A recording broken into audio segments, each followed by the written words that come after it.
Hello again. I have been so moved by watching again today so many of the events unfold around the world. And I myself am learning as I go and learning more about the history of the areas involved in the current issues. And I feel very strongly that I would like to share another video with you. This is going to, I know it gets into politics, and it's one of the things that will set the Immortals Project apart, is that it will get into politics, but in a new way, and that's the important thing to keep in mind as we progress and learn about each other and what we're about, what you're about, and see if we can build some bridges.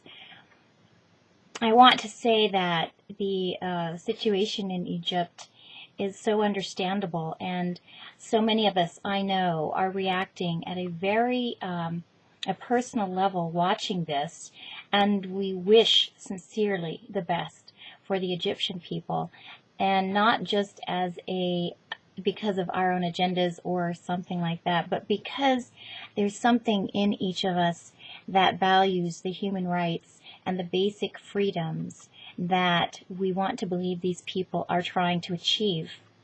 So I want to address some things. I've even made some notes tonight.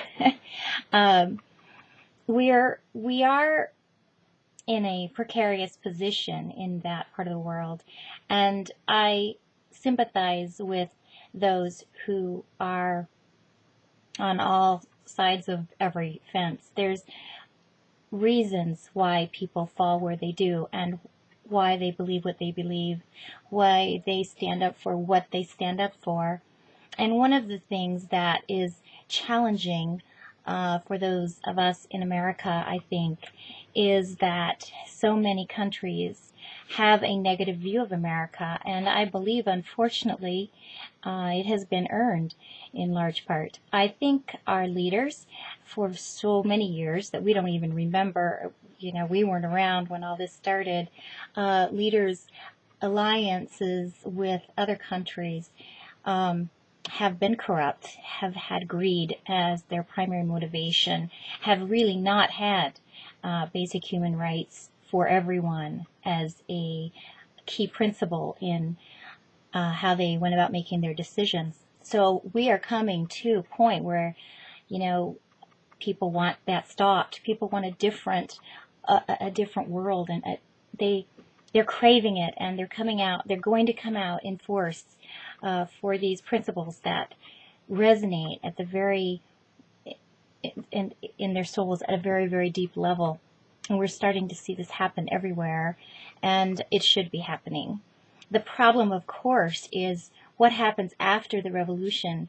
The revolution is born out of one heart, and it spreads to another heart, and it links to many hearts who know at a very deep, deep level that they are seeking something better for themselves and better for their countrymen. But in the process of the unfolding revolution and chaos that evolves from it, opportunists, unfortunately, very often are able to move in to a gap, a vacuum, and sometimes we see a regime come about that is, if not, equivalent to the last regime overthrown, every bit as bad and sometimes worse. So we want to support the true principles behind the revolution. We want to support the Egyptians' grasp for freedoms, freedom of speech, freedom of religion, freedom that we have and we value here. And we'd like to reach out and ask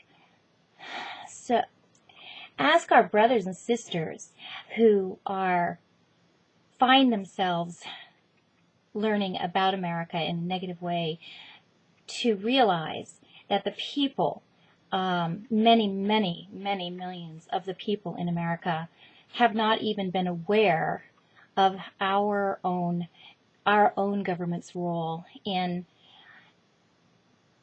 the kinds of things that have brought about atrocities that you have dealt with on a personal level, and we want to change that too. I think hate is a part of the old paradigm, and I understand where it comes from deep pain and injustice. And no one hates anything any worse than a hypocrite.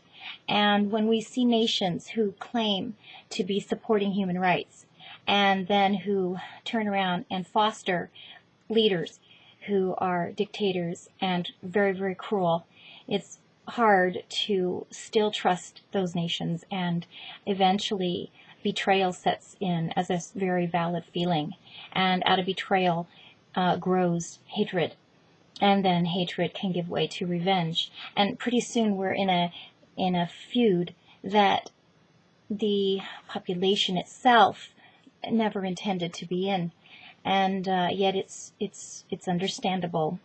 So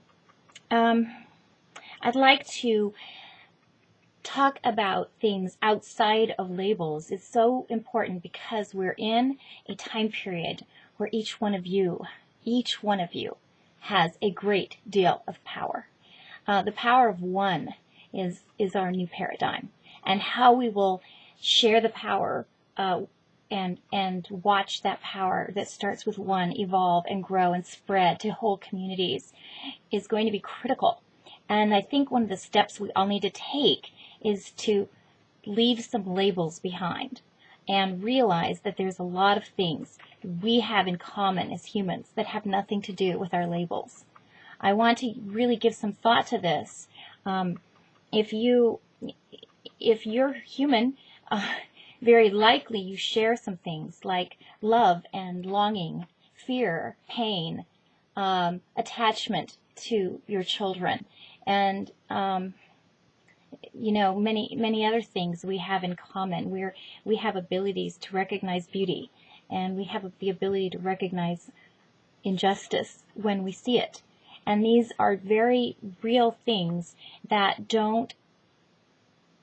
they're just basically human. They do not have to do with whether we're Islamic or whether we're Christian or whether we're agnostic atheist, whether we're a scientist, whether we're an artist.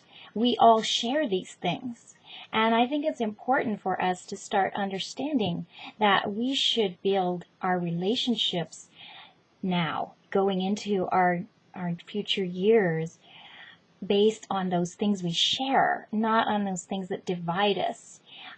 If you stop and think about when a newborn baby is born, what do they know? What do they bring in with them from the realm they've just left? They bring in needs. They want food and water and shelter and care. They bring in love, and they bring in trust. They don't bring in doctrines. They don't come with dogma. They don't come with rules. They are a blank slate, and all those other things that we accumulate as we grow and evolve and become adults are artificial structures that we learn from our surroundings, our family, even well-meaning, most are well-meaning teachings. But they're not central, and they're not shared universally because they are artificial constructs. They aren't something that's ever going to bridge us. Religions aren't going to bring us together. They're ways to divide us. They're ways to label us. They're ways to make one person have an excuse to be more superior than another. But there are some things that can unite us. Our basic human elements, our emotions, our responses to those emotions, our gut feelings when things aren't right, our intuition, all these things that people have made fun of over the last few centuries because science has ruled supreme. And I'm not saying I don't like science. I love science, and I'm always interested in new developments. But it's not our God. And we have left the hidden parts of ourselves alone, and we've almost hidden and been afraid to express those parts because we'd be laughed at. Conspiracy theorists, for example, were laughed at just 20 years ago. It's now coming out more and more and more of things that they once said and were laughed at, we now accept as complete fact. So give us another 20 years. And we're going to see a huge, huge return to the things that are basic. And we're going to start being able to give those parts of ourselves, our spiritual parts, equal rights to stand up and be a part of how we make decisions and how we guide our communities and our societies. And this is marvelous. This is a marvelous opportunity because the whole energy is supporting this. The internet and the social networking abilities have given us a way to communicate with each other as individuals and spread individual desires amongst ourselves. In just a few short years ago, that wasn't possible. We were all at the mercy of the media. We were all at the mercy of spin. We were at the mercy of propaganda. And I know that some of our Earth neighbors in countries that have been indoctrinated with propaganda don't understand that even Americans have fallen prey to propaganda and misdirection for many, many years. So we are an innocent people like you. We want the best. The majority of us wouldn't want pain to come to anyone. And we share that with you.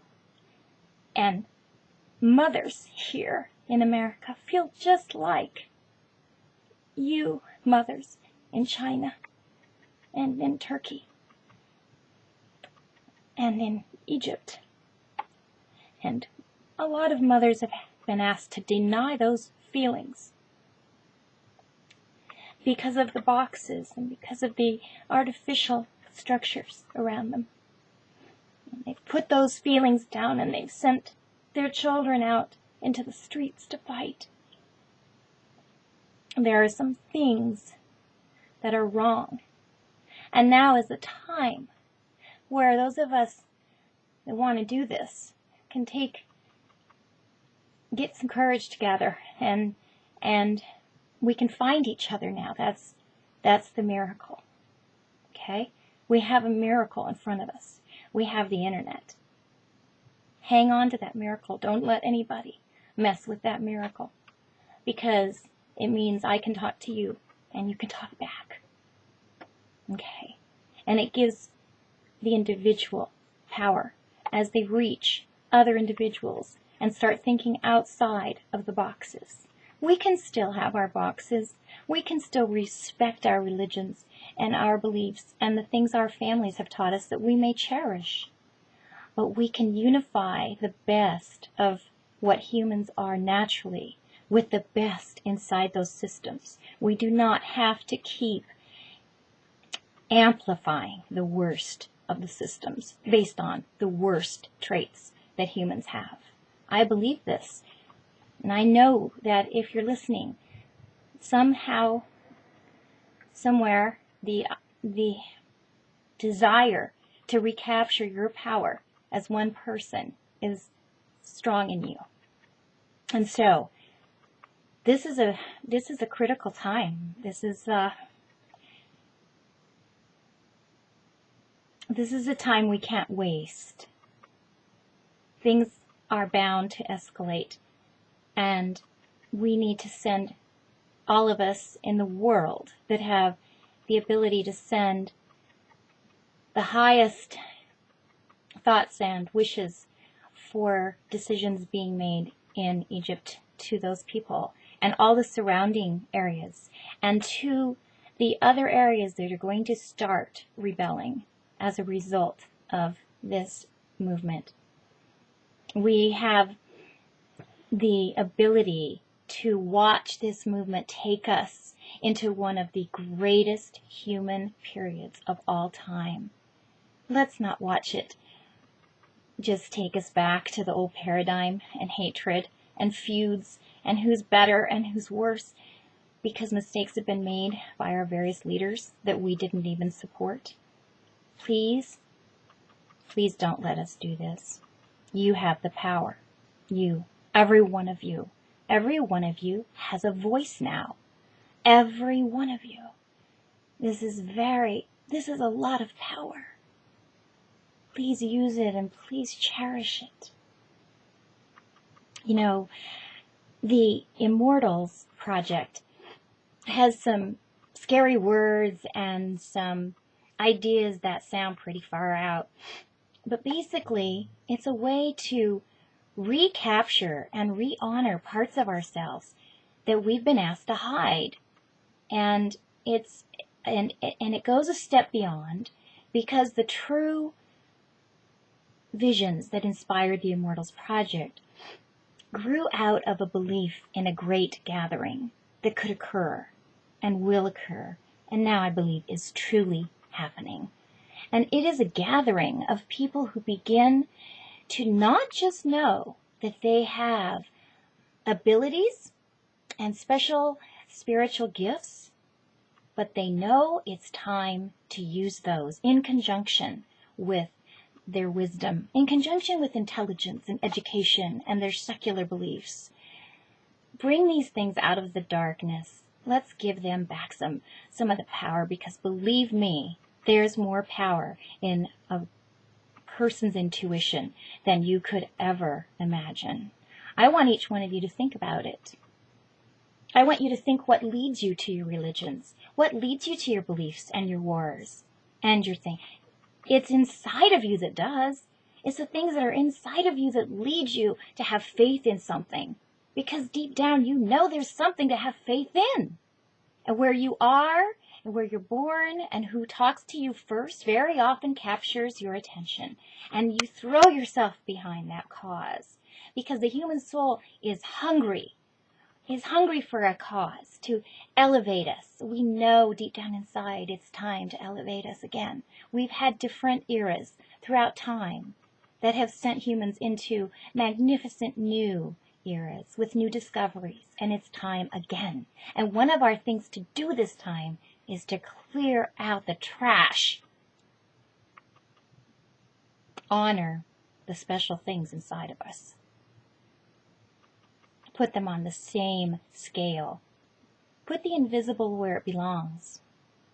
If you think about your days and your weeks and what you're going to be thinking about when you die, I guarantee they'll mostly all be invisible things.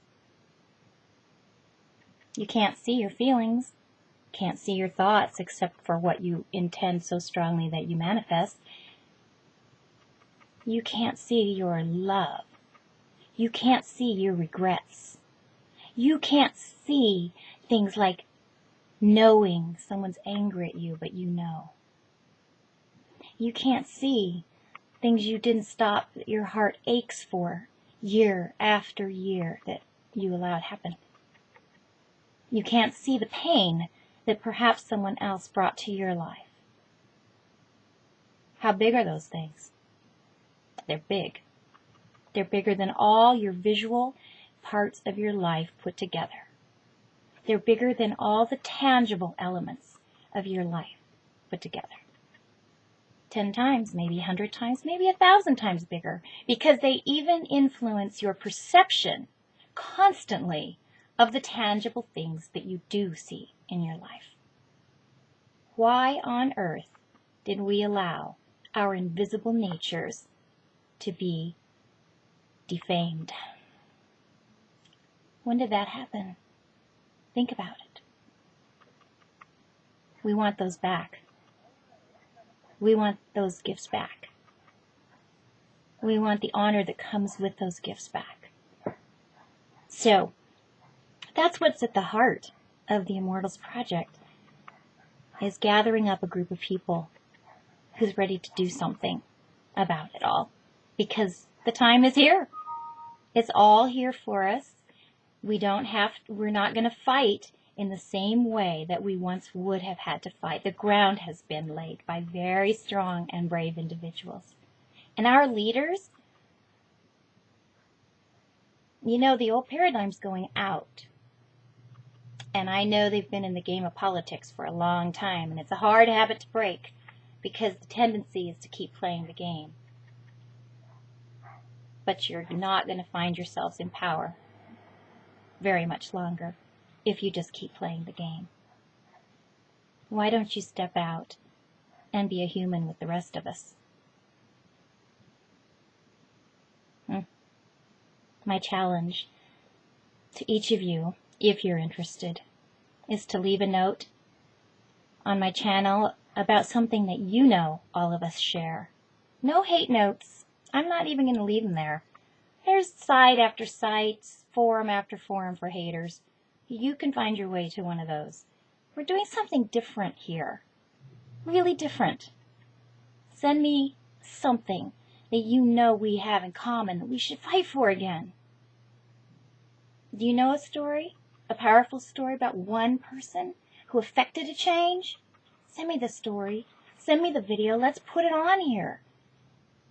A lot's going to change, and it's not just a world away from, it's here in our country, and it's in Western Europe, and it's in China and Korea, and it's in the Middle East. Every one of those countries. It's here. The change is here. And you have the power. No more apathy. I promise you. I promise you. You have the power. And that's my message tonight. Thank you.